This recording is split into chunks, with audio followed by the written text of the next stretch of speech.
ఎప్పుడు వస్తావురా? ఈ ప్రాణాలు నీకోసమే ఎదురు చూస్తున్నాయి. త్వరగా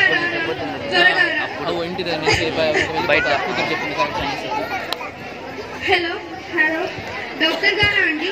చెప్పండి. నేనండి, పార్వతమ్మని. ఈ రోజు రమ్మని చెప్పారు, కానీ నా కొడుకు దుబాయ్లో ఉంటున్నాడు. మీ హెల్త్ రాగానే వచ్చి కలుస్తాడు. మీ హెల్త్ కండిషన్ అస్సలు బాగాలేదు. ఆ విషయం మీకు కూడా తెలుసు. మీ పరిస్థితి మీ అబ్బాయి గారికి చెప్పారా? వాడు రాగానే వచ్చి కలుస్తాడు. సరే.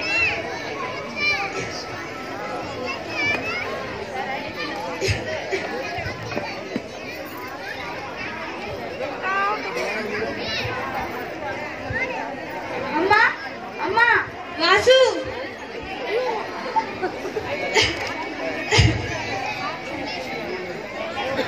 ఏంటమ్మా ఇలా అయిపోవాలి? ఏమైందమ్మా? చెప్పమ్మా, నాకు ఎందుకో భయంగా ఉంది. నా ఆరోగ్యం అస్సలు బాగుండడం లేదు. డాక్టర్కి చూపించావా అమ్మా? చూపించాను. సుధా, సుధా, ఇంట్లో సరుకుల కోసం బయటకి వెళ్ళినట్టు. ముందే ఎందుకమ్మా చెప్పలేదు ఆరోగ్యం బాగలేదని? దేశం కాని దేశంలో ఎన్నో ఇబ్బందులు, ఎన్నో కష్టాలు పడుతున్నావే. నా గురించి చెప్పి నిన్నెందుకు బాధ పెట్టడం అని చెప్పలేదు. సరేనా అమ్మ, హాస్పిటల్కి వెళ్దాం.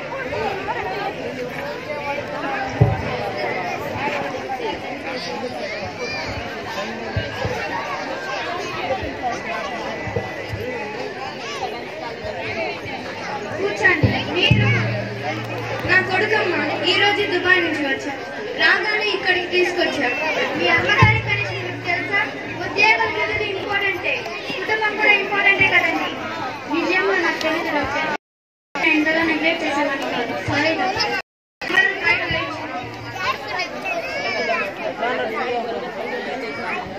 అమ్మగారి కండిషన్ ఎలా ఉంది డాక్టర్? అర్జెంటుగా ట్రీట్మెంట్ చేయాలి.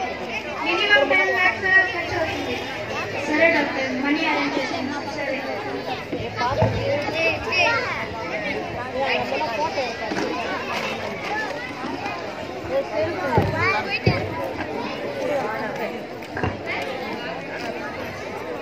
సుధా, సుధా, ఎంతసేపు వచ్చి?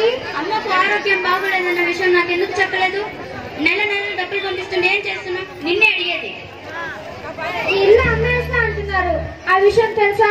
ఆ విషయం మీకు కూడా చెప్పారు. మనమే కొనుక్కుందామన్నారు. అందుకే డబ్బులు జాగ్రత్త చేసుకున్నా. అమ్మ కంటే నాకు ఏది ముఖ్యం కాదు. నువ్వు ఫస్ట్ బ్యాంకుకి వెళ్ళి ఉన్న డబ్బులు తీసుకురా. అమ్మా, ఉన్న డబ్బులు చాలవు. ఫ్రెండ్స్ ని కలిసి డబ్బులు అడిగేస్తాను. నీకేం కాదమ్మా. బాధపడకమ్మా. నాకు ఇలా ఆరోగ్యం బాగోలేదని తెలిసేసరికి వాడు అలా కంగారు పడిపోయాడు. నువ్వేం బాధపడకు. నువ్వు మాట్లాడకు.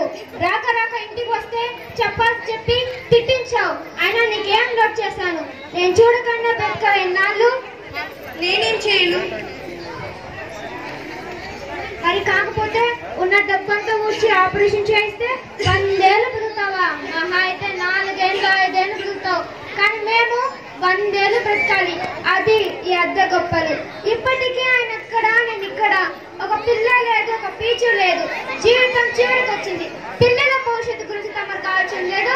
అంత దానికి మాత్రం అమ్మో మా అమ్మ, అమ్మో మా అమ్మ నేను పొంగిపోవడం. చిచ్చి, నేనా? ఎన్ని అన్నది సర్లు లేరు, దాంట్లో ఎంతమంది లేరు? పో, ఏదైనా చూసుకో, ఏంటో చావు. మా అమ్మల్ని మాత్రం చంపకు. చిచ్చి.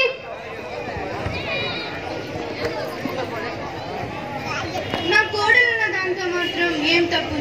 నేను బ్రతికితే ఒక 4 లేదా 5 ఏళ్ళు. కానీ నా కొడుకు కోడలు 100 ఏళ్ళు బ్రతకాలి. వాళ్ళ ఆనందానికి, వాళ్ళ జీవితానికి నేను అడ్డు రాకూడదు.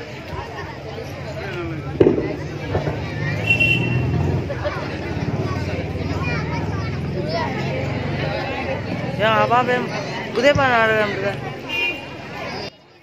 ఉదయ్ బాగా అడగండి.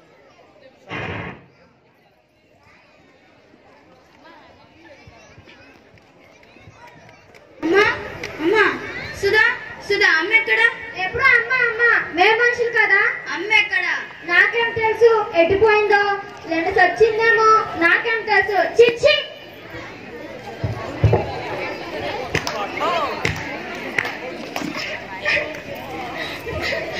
చిన్నప్పుడు మా నాన్న వదిలేసి వెళ్తే నా కోసం వడిగా చేసింది. అట్లాంటిది మా అమ్మను బయటికి తెస్తావా? నా కొడుకు నింపడానికి రాళ్ళెత్తి కూలయింది. మా అమ్మ 4 ముక్కలు చదివిపిస్తేనే నేను నిన్ను పోషించగలుగుతున్నాను. నన్ను క్షమించండి. మన జీవితం గురించి ఆలోచించాను కానీ ఇలా బాగున్న కుటుంబాన్ని నాశనంకి నన్ను గ్రహించలేకపోయానండి. పదండి మన అత్తయ్య గారిని తోడుకొని వద్దాం.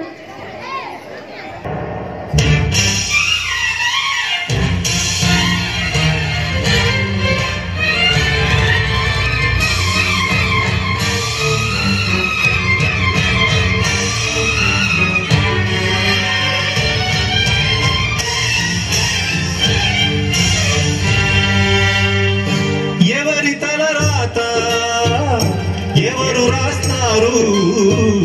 దైవమున్నాడు, నడుపుతున్నాడు నడుపుతున్నాడు. ఎవరి తలరాత ఎవరు రాస్తారు?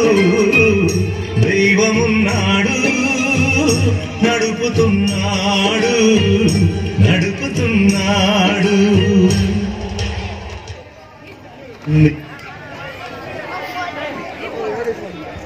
లేనన్నా, అందరూ చూస్తున్నారు. సుధా, మా అమ్మను చూడలేని స్థితిలో నాకు చూపించావే.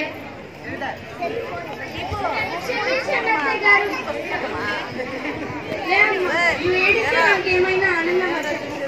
ఏ తల్లి తండ్రి అయినా తన బిడ్డల మంచి గురించి, తన బిడ్డల భవిష్యత్తు గురించి ఆలోచిస్తారు. కానీ తనకు వచ్చిన రోగాలు తన బిడ్డను పంపించి వాళ్ళ జీవితాన్ని చెడు చేయాలని ఏ తల్లి తండ్రి అంటారు. నన్ను క్షమించండి అత్తయ్య గారు. మీరు పోతే మా జీవితం బాగుంటుందని అనుకున్నాను అత్తయ్య గారు. నన్ను క్షమించండి అత్తయ్య గారు. పదండి అత్తయ్య గారు, మన ఇంటికి వెళ్దాం.